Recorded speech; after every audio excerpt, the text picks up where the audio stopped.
പലരുടെയും ചോദ്യങ്ങൾ വരാം, ഈ കമൻസിൽ വരാം. അപ്പോൾ ഇവരുടെയൊക്കെ ഇൻ്റർവ്യൂ കണ്ടിട്ട് നമുക്ക് എന്ത് നേടാനാണ്? ഒന്നും നേടണ്ട, നിങ്ങൾ കാണണേ കണ്ടതില്ലേ? അല്ല, ഇപ്പം ഇൻ്റർവ്യൂസ് ആൾക്കാർ ഒരുപാട് വാച്ച് ചെയ്യുന്ന ഒരു ട്രെൻഡാണ്. ആരുടെ ഇൻ്റർവ്യൂ എന്ത് വായിന്ന് വീഴും നോക്കുന്നേ. അതെ. സത്യം പറഞ്ഞാൽ ഞാനും ആലോചിക്കാറുണ്ട്, നമ്മളൊന്നും ആർക്കും വേണ്ട ഇൻ്റർവ്യൂവിന് ഒരാൾ ഒരു വന്നില്ലേ? അതിനാദ്യമേ തന്നെ നന്ദി പറയും. സ്വന്തം നാട്ടുകാരൻ തന്നെ വന്നില്ലേ? അതെ, തീർച്ചയായിട്ടും. വേറെ ഒന്നുമല്ല, നമ്മളിപ്പോൾ ചിലർ ഒരു ഇൻ്റർവ്യൂ ഞാൻ കൊടുക്കാറില്ല, അല്ലെ അവർ വന്ന് എടുത്തിട്ട് എന്നൊക്കെ പറയും. പക്ഷേ എനിക്ക് അങ്ങനെയല്ല, എനിക്ക് തീർച്ചയായിട്ടും അതൊരു ഭാഗ്യമായിട്ട് ഞാനെന്ന് പറഞ്ഞൊരു കലാകാരൻ്റെ വഴികളിൽ എനിക്ക് കിട്ടുന്ന ചില ട്രോഫികളാണ് അതൊക്കെ. നിങ്ങളുടെ എത്രാമത്തെ ഇൻ്റർവ്യൂ? ഇതിപ്പം ഞാൻ കൂടി വന്ന ഒരു 5-6 ഏറ്റവും വലിയ രസം എന്ന് പറഞ്ഞാൽ അത് എല്ലാം നമ്മളെ അറിയാവുന്ന നമ്മുടെ സുഹൃത്ത് ഫലങ്ങളിൽ തന്നെ ഉള്ളവരായിരുന്നു. അതിൽ നിന്ന് വ്യത്യസ്തമായിട്ട് ഒരെണ്ണം വന്നത് ഏതോ ഒരെണ്ണം മാത്രമേ ഉള്ളൂ. നമ്മുടെ എന്ന് പറയുന്നത് മൂവി വേൾഡ് മിനി സ്ക്രീൻ എന്ന് പറഞ്ഞത് വേൾഡ് വൈഡ് ആണ് ചാനൽ. ഇതിനകത്ത് നമുക്ക് മിനി സ്ക്രീനിന് വേണ്ടി മാത്രം ഒരു ചാനലാണിത്. നമ്മുടെ സീരിയലിലെ താരങ്ങളെ പരിചയപ്പെടുത്തുക എന്നുള്ളതാണ് നമ്മുടെ ആഗ്രഹം. അപ്പോൾ അത് നിങ്ങളിലേക്ക് ഓടിയെത്തി എന്നുള്ളതാണ്. ഒരുപാട് സന്തോഷം. അഭിലാഷണ പറയും, വിശേഷങ്ങൾ പറയാം. കാരണം കുറേ വർഷങ്ങളായി കണ്ടിട്ട്. ശരിക്കും അനീഷ്, ഞങ്ങൾ പഠനകാലം മുതലേ, ഡിഗ്രി പഠിക്കുന്ന സമയം മുതലേ ഞാനും അനീഷ് സുഹൃത്തുക്കളാണ്. പിന്നീട് ഞാനും എക്സിക്യൂട്ടീവ് മേഖലയിൽ പോയി, അനീഷ് വണ്ടികളുടെ എക്സിക്യൂട്ടീവ് മേഖലയിലേക്ക് പോയി. അത് കഴിഞ്ഞിട്ട് പിന്നീട് ഞാൻ സ്റ്റേജ് പ്രോഗ്രാമുകളിലേക്കും റിയാലിറ്റി ഷോകളിലേക്കും വന്നു. പിന്നീട് പ്രതി അനീഷ് വീണ്ടും അതിലേക്ക് വന്നു. പക്ഷേ കുറഞ്ഞ സമയം കൊണ്ട് അനീഷ് ഒരു വല്ലാത്തൊരു യാത്ര ചെയ്തു. അത് തീർച്ചയായിട്ടും അനീഷിൻ്റെ വലിയൊരു കഴിവ് തന്നെയാണ്. അനീഷിൻ്റെ തുടക്കത്തിലും ഞാനുണ്ടായിരുന്നു.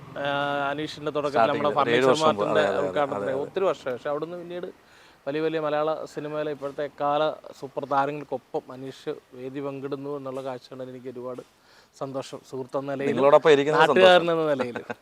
രണ്ട് വിശേഷങ്ങൾ ഇവർക്ക് തീർച്ചയായിട്ടും വിശേഷങ്ങൾ അലയൻസിൽ ഗംഭീരമായിട്ട് നിങ്ങൾ വണ്ണം വീണ്ടും കൂടി. എനിക്ക് തോന്നുന്നു ഇവിടുന്ന് ആഹാരം മൊത്തം നിങ്ങൾ കഴിക്കാറുണ്ടോ? ആഹാരം കഴിക്കുന്ന എപ്പിസോഡുകളാണ് ഏറ്റവും കൂടുതൽ. ദിവസം 3 സീനെങ്കിലും ആഹാരം കഴിക്കുന്ന കൂട്ടത്തില്. അതെ. അത് ശരിക്കും പറഞ്ഞാൽ അതിപ്പം ആദ്യമൊക്കെ എൻജോയ് ചെയ്തു വന്നു. പിന്നെ ഒരു ദൈവം എനിക്കിതേ ഉള്ളൂ. പക്ഷെ പിന്നീട് മനസ്സിലായി ഞാൻ അങ്ങനെയുള്ള ക്യാരക്ടറുകൾ ചെയ്യുന്നതാണ് അലയൻസിന്റെ എക്കാലത്തെയും പ്രേക്ഷകർ. ഒരു കാര്യം പറയട്ടെ, നിങ്ങളിങ്ങനെ ബംബിളായിട്ടിരിക്കുന്നത് നല്ലത്. ശരിയാണ്. ആ ക്യാരക്ടർ പറ്റിയ എന്ന് വെച്ചാൽ ഒരു ബോഡി അപ്പിയറൻസ് ആണത്.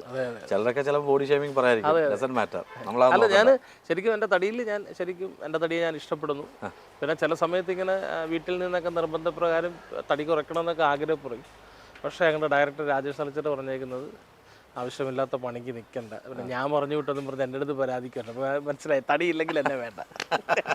പറയുന്ന ആർക്കും തടിയുണ്ട്, രാജേട്ടനുണ്ട്. അപ്പം രാജേട്ടൻ്റെ വർഷങ്ങളോളമുള്ള ജേണിയാണ് ഈ അലയൻസ് എന്നുള്ളത്. മറ്റൊരു ചാനലായിരുന്നു, അമൃതയിലായിരുന്നു. ഇപ്പോൾ വീണ്ടും കൗമുദി ചാനലിലേക്ക് വന്നു. അദ്ദേഹം തന്നെ ഇപ്പോൾ 2 സീരിയൽ ഒരുമിച്ച് ചെയ്തുകൊണ്ടിരിക്കുന്നു. നമ്മുടെ നാട്ടുകാരനാണ്. സാധാരണ നാട്ടുകാർക്ക് പണി കൊടുക്കാറില്ല, ജോലി കൊടുക്കാറില്ല. തീർച്ചയായിട്ടും ഈ ഒരുപാട് ഇപ്പം ശരിക്കും ഞങ്ങൾ അയൽവാസികൾ കൂടിയാണ്. ഞാനിപ്പോൾ കല്യാണം കഴിച്ചിരിക്കുന്നത് പിന്നെ അദ്ദേഹത്തിൻ്റെ നാട്ടിൽ നിന്നാണ്. അദ്ദേഹത്തിന്റെ വർഷങ്ങളായില്ലേ എന്റെ കല്യാണം കല്യാണം കഴിച്ചിട്ട് ഇപ്പൊ താമസിക്കുന്നത് തലച്ചിറ തന്നെയാണ്.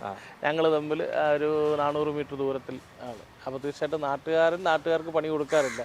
പക്ഷേ ഒരുപക്ഷെ ഞാൻ ഈ ഫീൽഡ് വിട്ട് പോകാൻ നിൽക്കുന്ന ഒരു സമയത്താണ് അദ്ദേഹം എനിക്ക് ഇതിലേക്ക് വിളിച്ച് പണിയുന്നത്. അപ്പോൾ തീർച്ചയായിട്ടും അതിൻ്റെ വലിയൊരു സന്തോഷം, നന്ദിയും എന്നുമുണ്ട്. അഭിലാഷണ്ണ, നിങ്ങളുടെ ഒരു പുതുജന്മമാണിത് അല്ലേ? അതായത് ഒരു പ്രോഗ്രാം കഴിഞ്ഞ് വെളുപ്പിനെ തിരിച്ചു വന്ന സമയത്ത് വണ്ടി ബ്രേക്ക് ഡൗൺ ആവുകയും അവിടെ വെച്ചിട്ട് നിങ്ങളൊക്കെ തള്ളിക്കൊണ്ടിരുന്ന സമയത്ത് ആക്സിഡന്റ് പറ്റിയ സമയത്ത് ബാക്കി നിങ്ങൾ തന്നെ പറയാം. ആക്സിഡന്റ് പറ്റി ഞാൻ സ്റ്റേജ് പ്രോഗ്രാം കഴിഞ്ഞിട്ട് സെക്കൻഡ് പ്രോഗ്രാം കഴിഞ്ഞിട്ട് ഓടി വരികയാണ്. അപ്പോൾ ഓടിക്കാൻ നൈറ്റ് ഒരുപാട് ലോങ് യാത്രകൾക്ക് എൻ്റെ ഒരു അനിയൻ സുഹൃത്തിനെ കൂടെ ഞാൻ കൊണ്ടുപോകാറുണ്ട്. അങ്ങനെ വെളുപ്പിനെ ഞാൻ നല്ല ഉറക്കം. എൻ്റെ കൂടെ വേറൊരു ആർട്ടിസ്റ്റ് കൂടിയുണ്ട്. അങ്ങനെ കൊളക്കടയിൽ വെച്ചിട്ട് വണ്ടി എതിരെ വന്ന ബസ്സിന് സൈഡ് കൊടുത്തപ്പോൾ ഇടിച്ചിട്ട് എൻ്റെ തലയൊക്കെ പൊട്ടി. അങ്ങനെ എന്നെ ഡ്രൈവർക്ക് ഒരു പ്രശ്നങ്ങളുമില്ല. ഞാൻ സീറ്റ് ബെൽറ്റ് ഇടാത്തത് കൊണ്ട് പുറമ്പ് ചാന്ന് കിടന്നിട്ട് നേരെ പോയി ഗ്ലാസ്സിലിടിച്ചിട്ട് തലയൊക്കെ പൊട്ടി. എന്നെയും സുഹൃത്തിനെയും കൂടെ ഒരു പിക്കപ്പിനകത്ത് കൊട്ടാരക്കര ഹോസ്പിറ്റലിൽ ചെന്ന് കുറച്ച് സമയങ്ങൾ കഴിയുമ്പോൾ അറിയുന്നു റോഡിൽ കിടന്ന വണ്ടി ഹൈവേ പോലീസുകാർ നീക്കം ചെയ്തപ്പോൾ പാണ്ടിലൂർ ഇടിച്ച് ഹൈവേ പോലീസിലൊരു മരിച്ചു. വേറെ ഉദ്യോഗസ്ഥൻ്റെ കാലേക്കടെ വണ്ടി കയറി ഇറങ്ങി. തീർച്ചയായിട്ടും എന്നെയോ ആരെയോ ഒരാൾ കാലനവിടെ കാത്തിരുന്നതാണ്. അത് കഴിഞ്ഞ 1/2 മണിക്കൂർ കഴിയുമ്പോൾ ഞങ്ങളവിടെ എത്തിച്ചു. അപ്പം നല്ല ഞാനും പ്രോഗ്രാം കഴിഞ്ഞ് വരുമായിരുന്നു ആ സമയത്ത്. അത് കേട്ടപ്പോൾ നിങ്ങളുടെ വണ്ടിയെന്ന് പറഞ്ഞപ്പോൾ ആദ്യം ഞങ്ങൾ അവിടെ വന്നു, ഗവൺമെന്റ് ഹോസ്പിറ്റലിൽ വന്നു. അവിടെ നിന്ന് വിജയാസി കൊണ്ടുവരുന്നു. പക്ഷെ അവിടെ നിന്ന് കാണാൻ പറ്റിയില്ല. പക്ഷെ പ്രേയേഴ്സ് ഉണ്ട്, ഇടയ്ക്ക് ഞാൻ വിളിക്കുകയും ചെയ്തു. അത് വലിയൊരു സങ്കടം തന്നെയാണ്. ഏറ്റവും വലിയ സങ്കടം എന്ന് പറഞ്ഞാൽ ആഗ്രഹിച്ചിട്ട്, ഞാൻ കലാഫീൽഡിൽ വന്നിട്ട് നമുക്കൊരു വരുമാനമൊക്കെ ഉണ്ടായി ആഗ്രഹിച്ചിട്ട് എടുത്തൊരു വാഹനമാണ്. എടുത്തതിൻ്റെ 2-ാം മാസം ടോട്ടൽ ലോസ് ആണോ അത്? അല്ല, അത് പിന്നെ ഇൻഷുറൻസിൽ പണിഞ്ഞിറങ്ങി. പക്ഷെ എടുത്ത പുതിയ വണ്ടി തന്നെ ഇടിക്കാന്ന് പറഞ്ഞാൽ പറയുന്നത്. പിന്നെ ഒരു ഇതുണ്ട് വണ്ടിയുടെ ഒരു സ്നേഹം എന്ന് പറഞ്ഞു കഴിഞ്ഞാൽ ആ വണ്ടി എൻ്റെ വണ്ടിയുടെ ആക്സിഡന്റ് കണ്ടാൽ എനിക്കിതല്ല പക്ഷെ എനിക്ക് ആകെ ഇവിടെ ഒരു 6 സ്റ്റിച്ച് മാത്രമേ വന്നുള്ളൂ. ആ വണ്ടി തന്നെ ശരിക്കും പറഞ്ഞാൽ കെയർ ചെയ്തു എന്ന് തന്നെ പറയാം. അങ്ങനെ നോക്കുകയാണെങ്കിൽ 2ാം ജന്മം. പിന്നെ അല്ലാതെ നോക്കുകയാണെങ്കിൽ 2ാം ജന്മമാണ്. ഞാൻ കൊറോണ കഴിഞ്ഞിട്ട് ഞാനെന്നല്ല കേരളത്തിലെ ഒരുപാട് കലാകാരന്മാർ, സ്റ്റേജ് കലാകാരന്മാർ ഒരുപാട് പേര് നശിച്ച് നാറാണക്കല്ലെടുത്ത് ഞാനങ്ങനെ ഫീൽഡ് വിട്ട് വീണ്ടും എൻ്റെ മാർക്കറ്റിംഗ്, ഞാൻ FMCGയിലാണ്. മാർക്കറ്റിങ്ങിലേക്ക് പോകാൻ വേണ്ടിയിട്ട് ഒരു കമ്പനിയിൽ അന്ന് ഗൂഗിൾ, ഈ കൊറോണ സമയമായതുകൊണ്ട് ഗൂഗിൾ മീറ്റ് വഴി ഇൻ്റർവ്യൂ ചെയ്തിട്ട് അതിൽ എക്സിക്യൂട്ടീവായിട്ട് പത്തനംതിട്ട ജില്ല എക്സിക്യൂട്ടീവായിട്ട് കയറാനിരിക്കുമ്പോഴാണ് ഏഷ്യാനെറ്റ് എന്ന് വിളിക്കുന്നത്. ഏഷ്യാനെറ്റ് സീസൺ 3 ജോയിൻ ചെയ്തു. അവിടെ നേരെ ഇതിലേക്ക് അതിൽ വിൻ ചെയ്തില്ലേ? അതിൽ വിൻ ചെയ്തു. ഏഷ്യാനെറ്റ് 2 റിയാലിറ്റി ഷോയിലും വിൻ ചെയ്തിട്ടുണ്ട്. ആ ടീം ഏതായിരുന്നു? ആ ടീം ഞാൻ, ശർമ്മ കൊല്ലം, മനു കുമ്പാരി, ദീപു നാവായിട്ട്. അത് കഴിഞ്ഞതിന് ശേഷമാണ് ദീപു സിനിമയിലേക്ക് വന്നത്. ദീപു ഓൾറെഡി അപ്പോഴെ തന്നെ സിനിമകളിലായി. ദീപു മലയങ്കുഞ്ഞൊക്കെ ഞങ്ങള് ഫിനാലെ സമയത്താണ് മലയങ്കുഞ്ഞിന്റെ ഷൂട്ട് കഴിഞ്ഞ് റിലീസായി ഉണ്ടായി.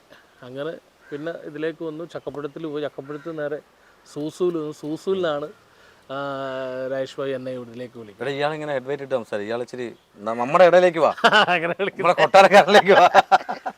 അങ്ങനെ ഇവിടെ വന്നു. ഇപ്പൊ നിന്റെ ഒപ്പം ഈ മാവിനെ കൂട്ടിയിരിക്കും. ഈ നമ്മള് കൊട്ടാരക്കരക്കാരെന്ന് പറയുമ്പോഴേ നമുക്ക് കുറെ അഭിമാനങ്ങളുള്ള തീർച്ചയായിട്ടും തീർച്ചയായിട്ടും. നമ്മുടെ ഫാൻസ് ഗ്രൂപ്പിൽ തന്നെ കുറെ അലയൻസ് ഫാൻസ് ഗ്രൂപ്പിൽ കൊട്ടാരക്കരക്കാർ കുറെ പേരുണ്ട്.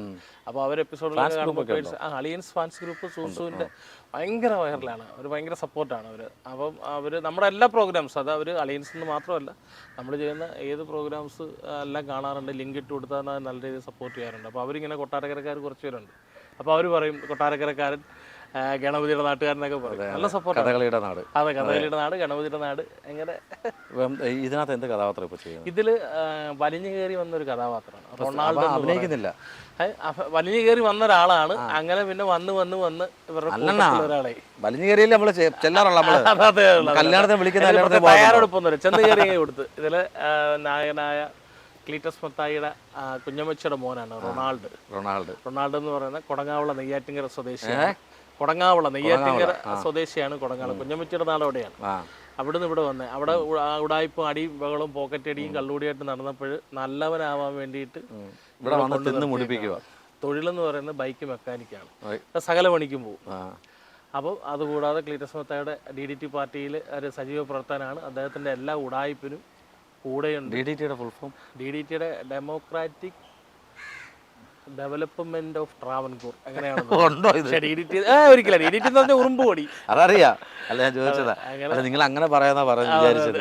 അപ്പം അതിലെ സജീവ പ്രവർത്തനമാണ്. പിന്നെ ഞാൻ ഇരിക്കുന്ന സ്പോട്ട് എൻ്റെ വർക്ക്ഷോപ്പാണ്. ഇപ്പോൾ ഞാൻ കാര്യം ഇരിക്കുന്നത് ഈ മാവിൻ്റെ വീട്ടിലാണ്. എൻ്റെ 2 വീലറിൻ്റെ വർക്കുകളൊക്കെ നടക്കുന്നത്. വർക്ക്ഷോപ്പിൽ പണി വർക്ക്ഷോപ്പ് വണ്ടിയൊന്നും കാണുന്നില്ല, വണ്ടിയൊന്നും ഇല്ല. വല്ലപ്പോഴും ആണ്ടിന് ഞങ്ങനെന്തൊക്കെ വണ്ടി വരും. ആ വണ്ടി വന്ന് പിന്നെ ആ പൈസ തീരുന്നതിന് വരെ അടുത്ത വണ്ടി പണിയാണ്. അല്ല, ഈ വണ്ടി പണിയാൻ വരുന്നവർക്ക് വേറെ വർക്ക്ഷോപ്പിൽ നാളെ വിളിച്ച് പണിച്ചു കൊടുക്കും? ഇല്ല, വണ്ടി പണിക്കകത്ത് പക്കയാണ്. പക്ഷെ ഇതാണ് ഉടായിപ്പാണ്. ചിന്താഗതികളും പോകുന്ന വഴികളും എല്ലാം. പിന്നെ ആഹാരപ്രിയനാണ്. പിന്നെ എന്തൊക്കെ ചെയ്യാമോ ഈ വീട്ടിൽ നിന്ന് കാണിച്ചു കൂട്ടാൻ തോന്നിയാസങ്ങളൊന്നുമില്ല. അവരെന്നെ കൊണ്ട് പൊറുതി മുട്ടി എന്നെ ഒരു സൈഡ് വാരി ഇട്ടേക്കുവാണ്. എപ്പോഴും കഴിച്ചോണ്ട് നടക്കും. കൈയിട്ട് വാരി കഴിക്കും, മൂട്ടിക്കും. ഇവിടുന്ന് കേട്ടെന്നോണം അപ്പുറത്ത് പോയി കഴിക്കും. ഇവിടുന്ന് ഒരു ചവിട്ടിട്ട് അങ്ങോട്ട് കയറിയാൽ മതി. അത് അങ്ങോട്ടും ഇങ്ങോട്ടും. അത് ശരിക്കും പറഞ്ഞാൽ ആ കഥാപാത്രം പോലെ തന്നെയാണ്. അവരെന്നെ സഹിക്കുന്ന പോലെ തന്നെ ഇവർ എന്നെ ഉൾപ്പെടുത്തിയില്ലായിരുന്നെങ്കിൽ ഒരു പക്ഷേ അനീഷിന് ഈ അലയൻസ് ലൊക്കേഷനിൽ വെച്ചിട്ട് റൊണാൾഡോന്റെ ഇന്റർവ്യൂ എടുക്കാൻ ഒരിക്കലും പറ്റില്ല.